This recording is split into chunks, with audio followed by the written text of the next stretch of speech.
Welcome in, ladies and gentlemen, to episode 12 of Top of the Morning.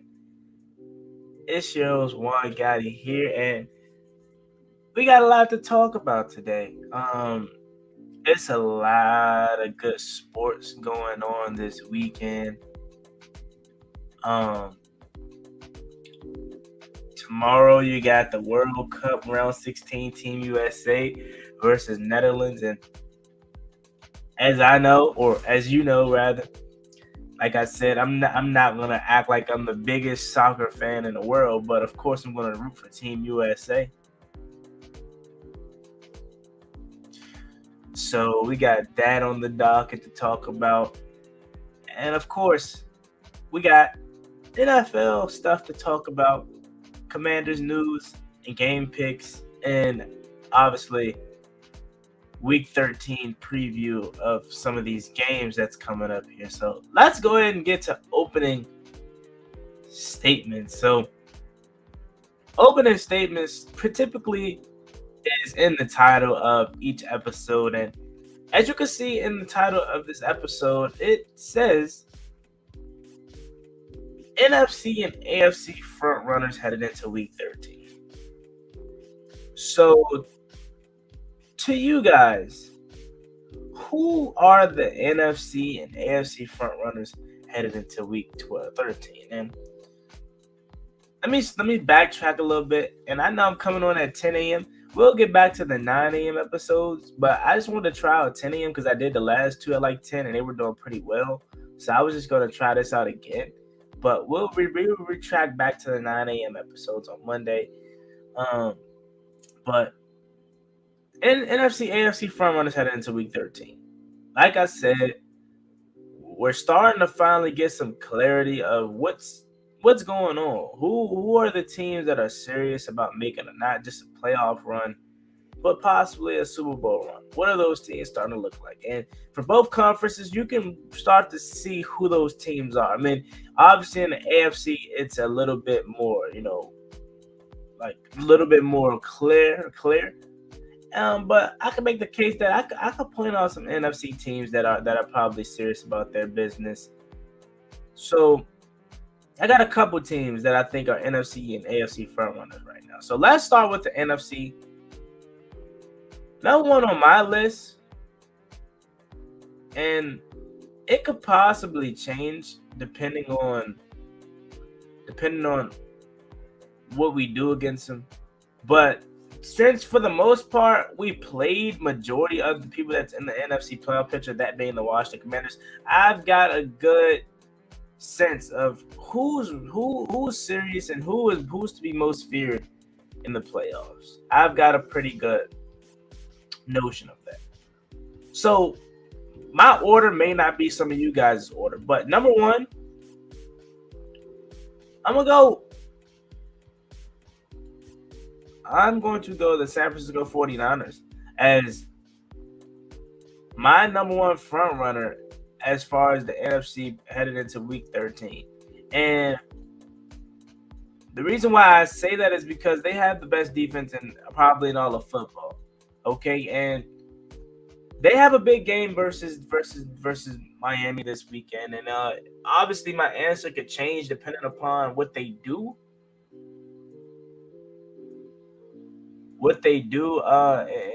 And versus Miami. But right now, I think headed into Week 13, they're probably like the most feared team. That like if playoffs was to start today kind of thing, you probably would not want to see them. Like that's my number one team. I mean, that defense hasn't allowed a second half score in, I want to say, since Week 8. So we know how dominant that defensive run was last year for them. Let's not forget this 49ers team was in the NFC Championship against the Rams, and it was a good game. So they're definitely Super Bowl caliber, right?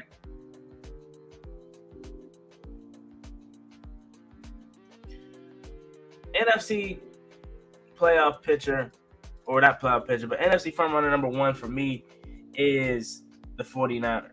And they're my like number one most feared team as of right now. If like the playoffs was to start today. Number two for me probably would be the Dallas Cowboys. I think it would be. Because I mean they're starting to find their groove. All right. They that the running game, they got the running game going with Tony Pollard and Zeke Elliott. Okay, Dak Prescott, he's been on and off in the season time, during the season, but I mean it's still Dak Prescott. We know he's still a quality quarterback. That defense is obviously still good, led by Micah Parsons and Trayvon Diggs. So I think if the playoffs was to start today, they would probably be my number two most feared team to play in the NFC. And I think they're probably like the number two team headed into week 13 in the NFC. And number three, I think you go Eagles. I think you go Eagles as my number three team. And obviously this is a team that very well could be number one. But looking from a Commanders fan standpoint of a team that beat them, they're not the number one fear for a number of reasons, I think. Okay. And I like what they're doing over there in Philly as far as, scoring points and whatnot. But if teams could find a way to do what we did to them, and that's control the clock, run the ball, not turn over the ball, force Philly to make mistakes, and I get it. It's not always a guarantee that will happen. I understand that.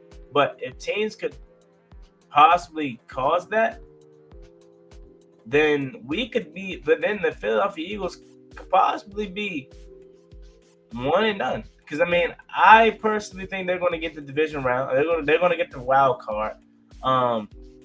But they could definitely be one and done when they actually play if teams can find a way to do that. Because I mean, I don't think teams are going to outscore the Eagles.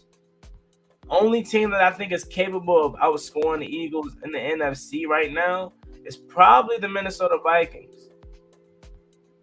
Minnesota Vikings or Dallas Cowboys are probably like the only two teams that I think are nearly capable of putting up the amount of points that Philly can put up. But again, they're not necessarily only putting it up through the air. It's because of Jalen Hurts' legs. Like, I'm still yet to see a team outside of Washington this year make them one-dimensional. Like, I'm not saying Jalen Hurts has not improved as a passer. That is not what I'm saying, because he's definitely improved as a passer. But if you take away one of those things and force him to be one-dimensional, I want to see how he looks. Oh, yeah, I think I know how he looks. He doesn't look as great. So, Philly's my third most feared team headed into Week 13 in the NFC. Number 4, I said 49ers, Cowboys, Eagles. Number 4 for me, and I don't care what y'all say, headed into Week 13, and if playoffs was to start this weekend, the team that I'll be most scared to play right now is Tampa Bay. Because, again, I know how bad their season has been. Like, don't get me wrong. I know how bad their season has been. Very underwhelming. But it's still Tom Brady, okay? It's still Tom Brady. So, just because they're having a bad season, Brady's like, okay, just get me in the playoffs. Like, let me just get in the playoffs, and we can make something shake. I mean, let's not act like teams don't make runs like that. 49ers just did it. Brady is like, just let me get in. I don't care if it's 10-7 or 9-8, because they're going to win their division. Like, the NFC South is terrible, and it would be funny if the Panthers somehow got in, right? But all jokes aside, I don't see no team overlapping them. So Buccaneers are still going to win the division, in my opinion. And all Brady's asking to get in. And that's why I would love to get the 5 seed. But I don't want to see Brady in the first round of the playoffs. That's why Dallas, more likely than not, we'll get that 5 seed. And I know Dallas has the talent and defense to beat Brady and them, but I would definitely feel nervous, especially knowing the history that Dallas has in the first round of playoff pictures as of recent, ever playoff rounds as of recent. I would be scared to play them right now or in the playoffs because I really don't see nothing too much of those changing. Like the way the playoff picture is set up now in the NFC, I don't see nothing really changing for the most part. I think the Eagles are still going to continue to win. I think they probably just win. They just probably lose one more game. They're going to maintain that 1 seed. I don't see anybody jumping the Vikings for the 2 seed unless the 49ers somehow do it, but I don't see that happening. A 3 seed, the Bucks could possibly get a 3 seed, but again, I don't know if they'll win enough games to qualify. Do the 49ers play the Bucks this year? Let me go ahead, chat. I know we went over their schedules last week, last stream. But let me go ahead and look up Buccaneers record or upcoming schedule. Yeah, they play the 49ers December 11th. I had a feeling they did. And that could definitely be the only thing we see change. The 4 and 3 seed, depending on if the 49ers drop some games and the Bucks catch fire at some point. But other than that, I see Dallas pretty much holding down that 5 seed. And possibly Washington moving up to the 6 seed is the only other thing that I could see changing. But other than that, as far as the top seeds, I see them just staying the same. And pretty much Dallas being the 5th seed. So if Dallas is the 5th seed and they have to play Bucks for first round, I definitely would be nervous if I had to play Bucks or 49ers. But again, I know it's still a lot of football left, but I just don't see too much movement in the NFC. This isn't the AFC, okay? This isn't the AFC. All right, so my next team after the Buccaneers, so it goes 49ers. I think I said 49ers, Dallas, Philly, Buccaneers, and then my last team we'll do just 5. My last team that's the most I guess we'll say you can consider a possible front runner. I mean, how can you not include the Vikings, right? The Vikings is probably my 5th, and this isn't all in my order. The 5th most feared team and headed into week 13. Only reason why I say they're the 5 because I just want them again, bro. I hope they stay that 2 seed. Shoot, if they drop down to the 3 seed and we get the 6 seed, I just want the Vikings again, bro. I really do. And the reason why I think they're the most feared, the 5th feared team, because they still can score points, but no one is scared to go to Minneapolis to play them in the playoffs if they have to. Okay, no one is scared to go to Minneapolis. I understand they're a loyal fan base. Okay, they won the NFC North already. You can just give them the crown now. I understand all of that, but no one is scared to go into Minneapolis.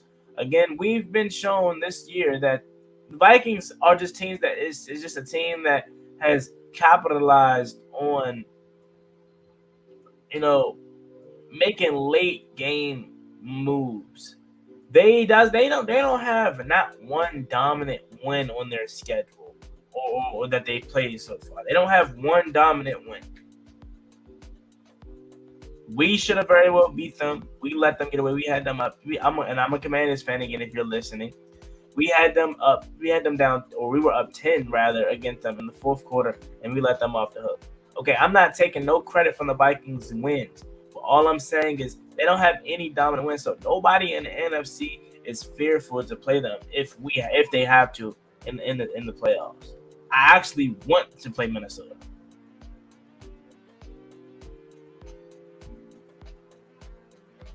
So those are my 5 NFC teams. Now let's switch over to the AFC. My number 1 most feared team in the AFC, obviously, is the Kansas City Chiefs. The Kansas City Chiefs is continuing to be good, man. I know a lot of talk in the offseason was, how are they going to look without Tyreek Hill? Tyreek Hill is no longer a part of that team. What would they look like? They lost. Who else did they lose? I think no Tyrann Mathieu anymore. They had some moves along the offensive line. Like the Chiefs had made some other moves. Losing some pieces, some key pieces, right? And I'm like, okay, yeah, that's cool, and I hear what y'all talking about, but as long as 1-5 is back there, bro, they have a chance. Like as long as Travis Kelsey and Patrick Mahomes is a duo, they got a chance. Like love Tyreek Hill as a player. He was big for the Chiefs, but Patrick Mahomes' number one option was always Travis Kelsey. And as long as that's still together, they'll always be good. Okay? So they're still my number one most feared team. I mean, like, how good are they, bro? Like, they're so good. Like, we say this every single year about Patrick Mahomes, but the guy, he's just so good, man. And he's more likely than not the front runner, in my opinion, at least to win the MVP right now. He has to. He's number one on the list right now as far as MVP order. It has to be him. He has to be number one.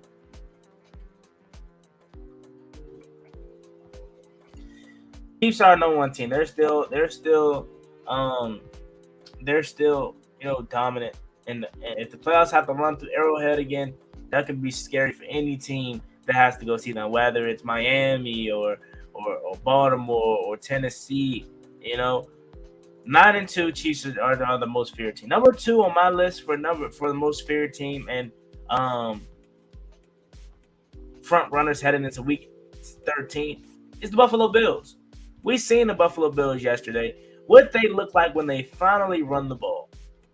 When they finally run the ball, we see what they look like, and they look good. No, it wasn't like a 38-10 blowout, but they took care of business, and they handled it comfortably. So they look good. They're my number 2 most feared team, and they would have been my number 1 most feared team if they didn't lose that game to Minnesota and just had a little bit of a slump and looked more good in their wins. I know I love Josh Allen. He's my favorite non-Washington Commanders player. But they're my number 2, and I could definitely see them possibly getting that number 1 seed back, because didn't they beat Kansas City earlier in the year? And Kansas City has a big game with the Bengals coming up this week, and they definitely are getting Jamar Chase back, and we know what he did to them last year. So that game is not a gimme necessarily, but I still see Kansas City possibly taking care of business. But however, the Bills, if Kansas City slips up, the Bills are going to become the number 1 seed again. So as much as I'm talking about the Chiefs being the number 1 scary team heading into week 13 and in the playoffs, and how if playoffs have to run through Arrowhead, that wouldn't be a good sight for teams. I could say the same case for Buffalo. If teams got to go through Orchard Park, I think it's what is it, New Era Field now or something like that, whatever. If teams got to run through Buffalo, that could be a scary sight too. We know how Buffalo Bills fans get. We know how the weather is. We know how cold it is up there. So teams like Miami, if they gotta see Buffalo, okay, teams like Miami or New York or whoever, if the Jets were to stay in the playoffs with Mike White, it would definitely be a scary sight. Rhyming accidentally, but that's my number 2 most feared team. Number 3 most feared team right now is the Miami Dolphins. Miami Dolphins offense is amazing, and I don't think their defense is as bad as people are making it out to seem. I think a lot of people just are so like fixated on their offense that their defense not living up to what it was. Remember last year, this was one of the best defensive units under, I want to say, former head coach Brian Flores before he obviously got canned. So this definitely isn't a team that is just one-sided. One side is going for the ride while the other side is putting in the work kind of team. I don't think it's that. I think, again, their offense has just been so good this year that the defense is getting, I wouldn't say swept under the rug because they're not saying that they've been perfect, but they're not as bad as people think. Okay, and they're my number 3 most feared team. Again, two reasons why, or a couple reasons why they're not my number 1 most feared team is one. Okay, Chiefs and Bills, I believe, are both better. And I know they beat the Bills early in the season, but again, that was with a lot of injuries. But I'm not taking no credit away from them. They still won. And then the biggest reason is because they haven't really been there before. Okay, they haven't been there yet. Especially under this administration with Mike McDaniel and Tua. Obviously, Tyreek Hill, Super Bowl champ, obviously, right? But guys like Tua and all the young guys and his coaching staff hasn't been in the playoffs. So if they were to get there in the same position that they're in, because they still compete for the AFC East. Let's not get it twisted. They're one game out of the AFC East, and they already beat Buffalo. Okay, so if they go 9-3, okay, and the Chiefs go 9-3 this week, and the Bills are also 9-3, shoot, I think Miami jumps up to the number 1 seed, if I'm correct. Like, that's what I'm saying. I don't want to count them out as far as, the number 1 seed goes, because they definitely still qualify for the AFC East. So let's see if they play Miami this year. That being Kansas City, I don't think so. Yeah, they don't play Kansas City, or they don't play Miami this year. But it definitely don't. Let's not take Miami out of the discussion of possible AFC East champs and the playoffs possibly having to run through Miami Gardens. Let's not get that twisted. But all I'm saying is right now they're my 3rd most feared team because that offense is amazing with Tyreek Hill. The running game has been better. Mike Gesicki, Tua was playing much better than what I thought. Mike McDaniel, the coolest coach in the NFL, man. Dialing it up over there in Miami. So let's not sleep on Miami. They're my 3rd most feared team. And then number 4 is the Cincinnati Bengals. Cincinnati Bengals are finally finding their stride. Okay, they're getting Jamar Chase back this weekend after he's been dealing with an injury.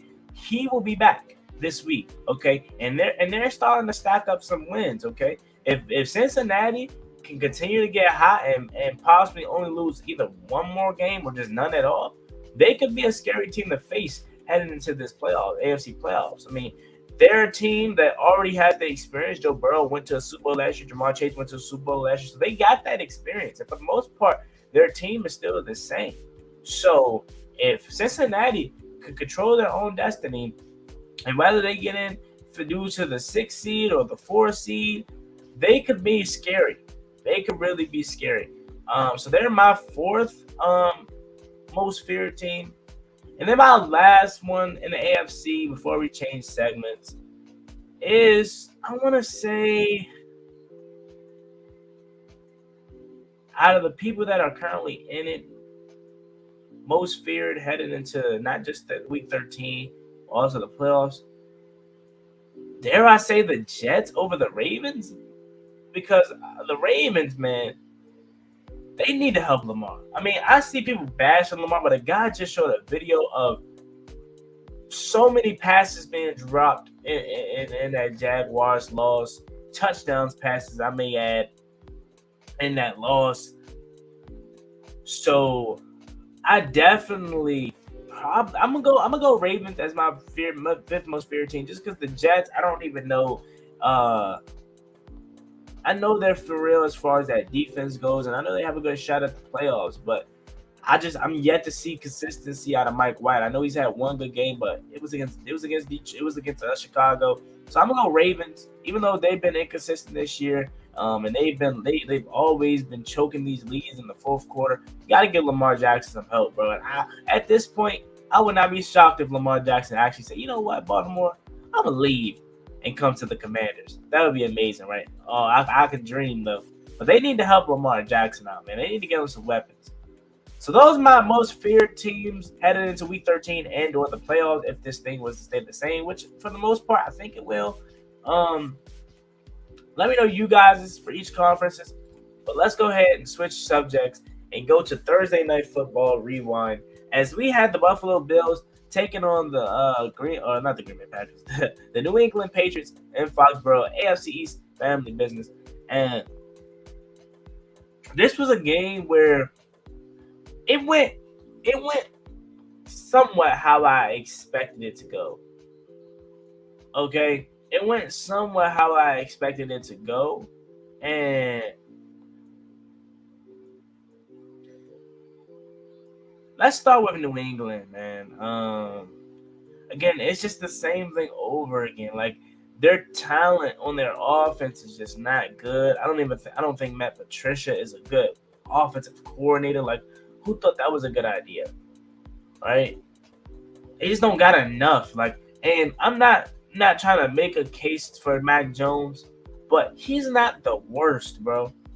He's not the worst. He started off the game pretty solid, right? Um, but he doesn't have nothing around him. Like again, they don't have no number one receiver. Whatever happened to Tyquan Thornton, the guy that they drafted this past year? Whatever happened to him? I haven't heard his name all year. But they don't have any number one receiver. Like Jacoby Myers is not a number one. Kendrick Bourne is not a number one. Devontae Parker is not a number one anymore at this point in his career. Like he doesn't have enough. They want to just rely on all these tight ends, and these tight ends have been underwhelming. Jonnu Smith, I think he's hurt. Like, where has he been? Hunter Henry dropping passes. Like, only thing he has to rely on right now is Ramondre Stevenson in that run game. So, Patriots, man, they're slipping. They're 6-6. They're still not out of the wild card spot, but I don't see them going anywhere. Just not enough around Mac Jones, man. And that's due to part to Bill Belichick. Like let's call it what it is. They and I'm not mad at them, but they had Tom Brady, so obviously Tom Brady is going to make players like Julian Edelman or just lackluster draft picks better than what they actually were, right? Obviously Tyquan Thornton would probably look much better with Tom Brady. Jacoby Myers, he could win with these guys, but this is Mac Jones. Okay, this is a second-year quarterback. You got to give him pieces to really work with, and they haven't done that.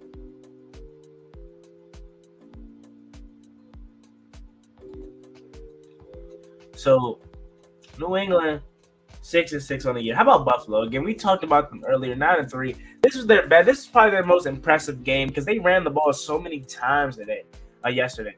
James Cook finally having his coming out party. Rookie year. Right? You have what's his name? That's Dalvin Cook's little brother, right? He had his outcoming party, running well, making some catches out the backfield. Let's actually see what he finished with on the day. Let's see what he finished with on the day. He had 14 carries for 64 yards and 6 receptions. Doesn't seem like a lot, but if you watched him, you could see he was running hard. Again, Ray ran the ball 35 times. He had 14 carries. Let's see what Devin Singletary went with. I know Josh Allen took off for a couple. Let's just see though what Devin Singletary finished with. Singletary finished with 13 carries for 51 yards, and Allen he had rushed for 8 carries for 20 yards. So that's well over 100 and almost 200 yards on the ground. So that's a really good showing by them on the ground. And when they can carry the ball and just have a balanced offense, obviously we know Josh Allen, he can win the game with his arm by itself. But when you could have a mixed game, like a well-efficient, balanced game, you're going to be tough to beat, especially in the playoffs. So Buffalo, to me, this was their most impressive win. If they can just continue to run the ball well, obviously Josh making timely throws, hooking up with Diggs per usual, using his legs, they're going to be tough to beat. And I wouldn't be surprised if they actually finish the season with that #1 seed and have home field advantage throughout the whole playoffs. They're definitely that talented. Definitely. Shout out to them. Now let's go ahead and transition to Sunday's picks. Okay, let's go to Week 13 game picks.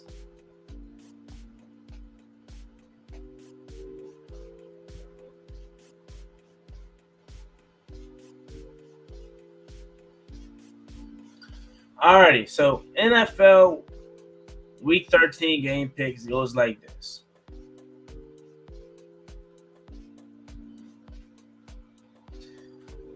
December 4th is Sunday. Got a lot of good games. Okay, first game you got Bears, Packers. I honestly think the Packers should just play Jordan Love for the rest of the year. Like, what good are you going to get out of playing Aaron Rodgers at this point of the season, right? What good are you going to get? So I think they should just play Jordan Love at this point and see what he can do. Because, I mean, he was really solid last week. Okay. So let's see what he can build upon of. As far as the Bears, I don't think Justin Fields is going to play. At this point, he's too valuable to your franchise. I wouldn't rush him back at all. But I'll go Packers for the win. Next game, you got Steelers, Falcons. Steelers is a team that's building some momentum. Okay. Kenny Pickett's coming off of his best game. He looked really solid on Monday Night Football against the Colts. And it's so good that he gets to take his wounds now. So I'm so intrigued to see what Kenny Pickett looks like next year. Continue to see if they can build some more pieces around him, even though to me that offense is talented. Okay. Najee Harris is okay. He's solid back. George Pickens is going to eventually groom into a number one. I still like Deontay Johnson. Maybe just get one more receiver. They got Pat Freiermuth, so they got some talents on that offense, okay? But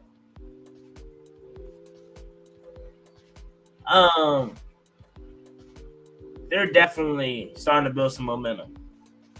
Falcons, they're coming off of a tough loss against the Commanders, but they're still fighting for their playoff lives. They sit at 5-7, and they're not out of the NFC South playoff picture division race, and they're going to be playing hard. Washington, they were able to have success against Washington on the ground with that college-style offense.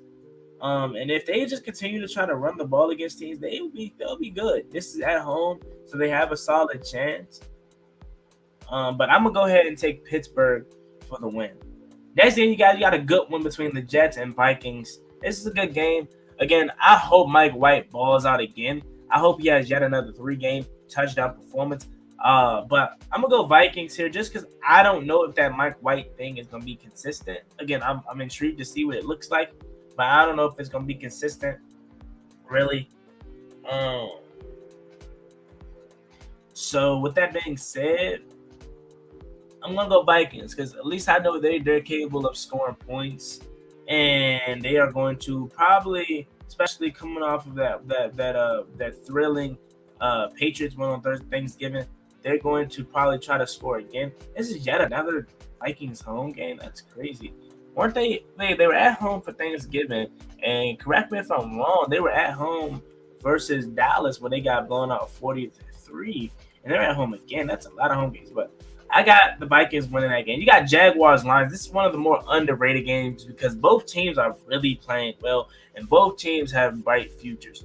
Okay, Jaguars fans are starting to finally feel like Trevor Lawrence has arrived, and he looked good last week. And the Lions, they're a team that they're solid, bro. Okay. They're like this close to being ready. I think next year is the year that they finally take off. I honestly don't know what they would do at quarterback, though. I wouldn't even be mad, honestly. And I know a lot of people may not agree with me, but at this moment, I would not be mad if they probably stuck with Jared Goff for one more year, honestly. But we'll see. But oh, that's a tough one right there. I'm gonna go Jacksonville. I'm gonna go Jacksonville. Tennessee at Philly. Give me the Eagles. Tennessee, I don't think they're good really unless they can run the ball against that Philly run defense, which is still possible. But they got Dominican Sue now and all those guys. Unless Tennessee can do somewhat of what Washington did to them, and that's run the ball well with Derrick Henry, who obviously we know is capable of, and control the clock, then they can win. But if Derrick Henry gets shut down and Philly gets out to an early 2.2 possession lead, it can get ugly fast for Tennessee. The only possible way they win is they control the clock and move the ball, and run the ball. But give me Tennessee or Philly. Next game, we got another big one, Browns, Texans. And the reason why it's a big one is because Deshaun Watson is returning to the starting lineup. And not only is he returning to the starting lineup, but it's going to be at his former house, Houston.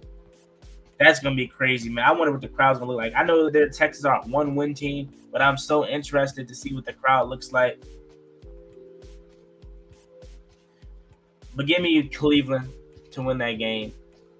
Next game, you got Commanders, Giants. This is a tough game for me to pick, man. I'm so nervous about this game. I really am because, again, Washington is coming off of another good win. They're looking to finally break the curse of only being able to make it to a 3-game win streak. We're looking so badly for that 4th straight win. Okay, and it couldn't come against an opponent that I don't want to see right now at the moment. Like I'm not scared of the Giants. I'm more so scared that we're gonna get in our way.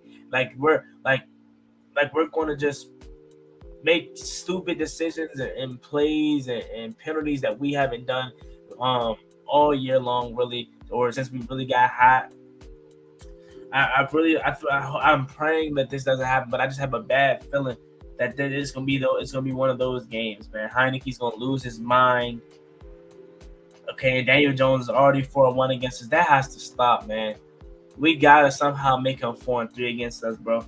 But I have a bad feeling about this game, man. I really do.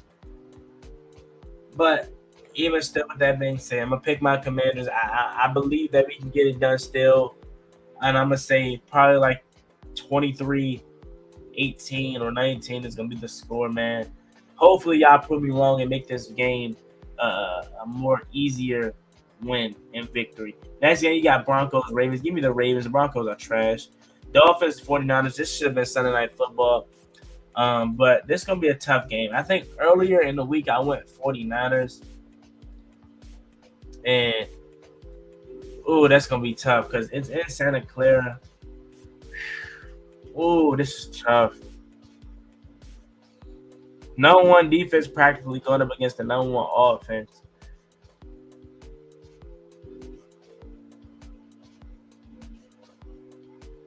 I'm gonna stay with the 49ers. I'm gonna pick the 49ers.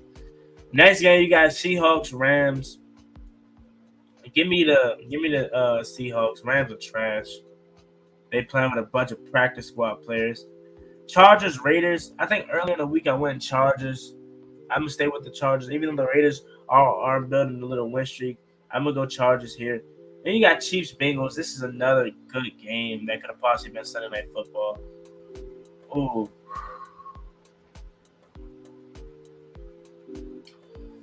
Let's go. Ooh, this is tough, man.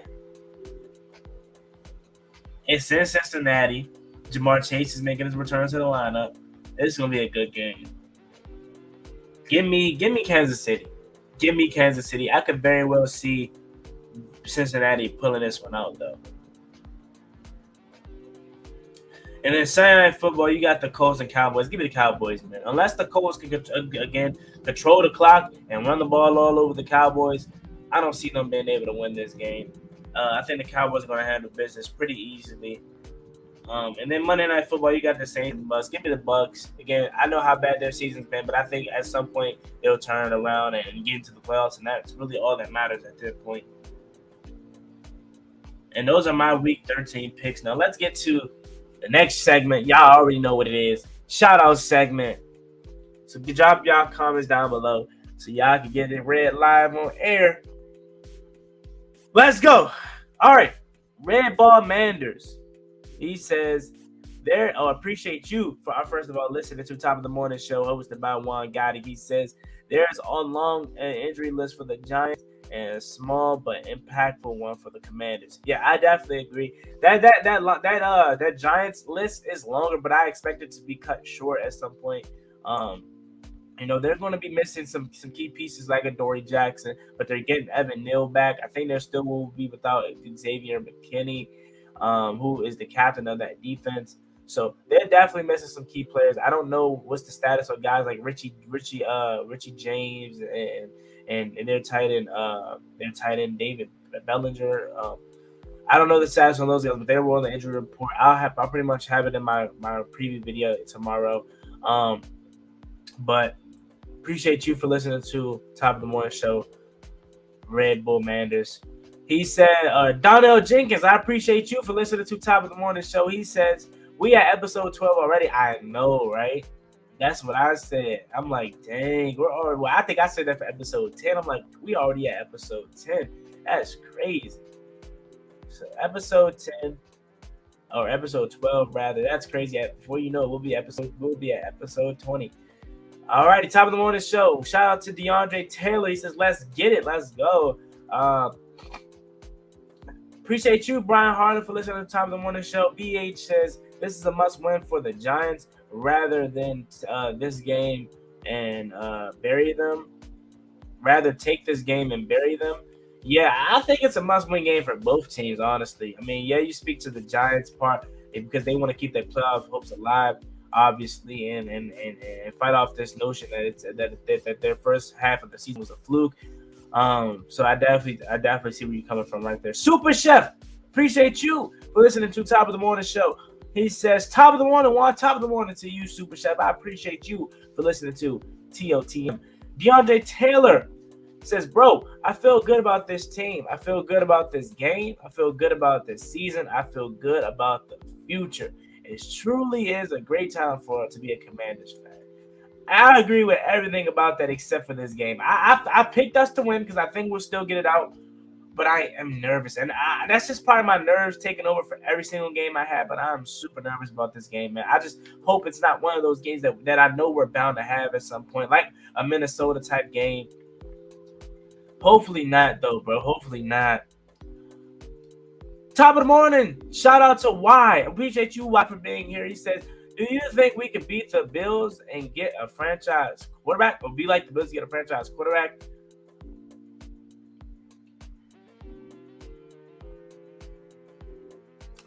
I want to say yes so badly, but not every quarterback is Josh Allen, right? And I know you don't literally mean like a quarterback like Josh Allen. You're just saying a franchise quarterback. I think we probably could if that's what we wanted to do. Like, if we wanted to trade up, or if we feel like this year there's a guy in the draft, whatever position that we're in, we can possibly get him because this is going to be a deep quarterback draft. Definitely get him. But it's just so confusing because it's like we don't know what we want to do. Obviously, Ron is screaming this franchise quarterback stuff he wanted, but he's looking for veterans, and then he's not really looking for anybody in the draft. He's drafted Sam Howell. Okay. Honestly, I would like to see what he has to do possibly next year or something like that. But I think we could draft the franchise quarterback if we don't think Sam Howell is it, or possibly we may have already done that with Sam Howell. So, Brian Harden says, amazing what a winning record can do. Nobody whining about the new name anymore. Yeah, you know me, and you know pretty much the loyal fans that really didn't care. They just care about winning. I didn't care what the name was going to be. I just care about winning. BH says, think the last person Brady wants to see is Heineke. Yeah, definitely. I definitely agree. I'm just nervous, man. I don't want to see Brady in the first round, bro. Like, if we have to see Brady at some point, cool. Save it for the NFC Championship. Which would be in it would be in Tampa Bay because we'll get in as a wild card. I was about to say which would be in Washington. That would be crazy. But yeah. Donnell Jenkins says, I need Diggs to get one more catch and I would have had $500. Wow. Dang, I know that stings. What was he at? 7 for 92? I know that hurts.